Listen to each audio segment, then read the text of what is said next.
طالما سألت ربك وطرقت باب الكريم، فالكريم سبحانه لا يخيب من رجاه ولا يحرم من دعاه ولا يرد من سأله وطارق باب ربه ومولاه. لكن الله أعلم بحاجتك من نفسك. أنت مؤمن بهذا الكلام؟ أنت مؤمن أن الله أعلم بك من نفسك، وأن الله أرحم بك من نفسك، وأن الله أعلم بمصلحتك منك بنفسك؟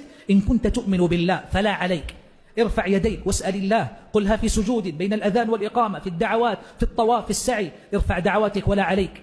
ودع ربك الكريم العظيم، ودع الإله العليم الحكيم، ودع الخبير اللطيف يدبر لك ما هو أصلح لك وأنفع لك.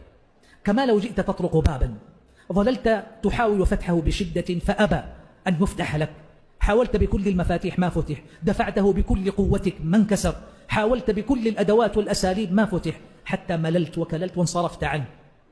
لكن لقصر نظرك وسوء فهمك وعدم علمك الغيب لا تدري ما وراء ذلك الباب الذي أبى الله أن يفتحه لك.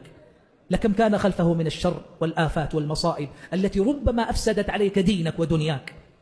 فهل كنت تتمنى أن يفتح لك لتنزل على مرادك وهواك، أم تكل أمرك إلى الله؟ يا رجل، في حوائجنا في الدنيا نحن نريد والله يريد.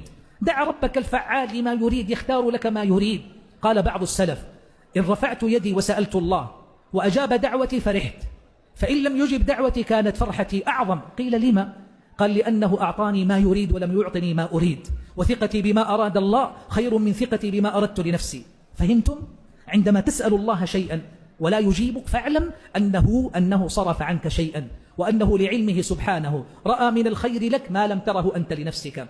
اعلم رعاك الله أن نظر العباد في الحياة قصير، وإدراكهم أيضا ضعيف. والله عز وجل يقول عن نفسه: ألا يعلم من خلق وهو اللطيف الخبير. إن كنت تؤمن بلطف الله وبعلم الله فاعلم أن ما أصابك لم يكن ليخطئك، وما أخطأك لم يكن ليصيبك.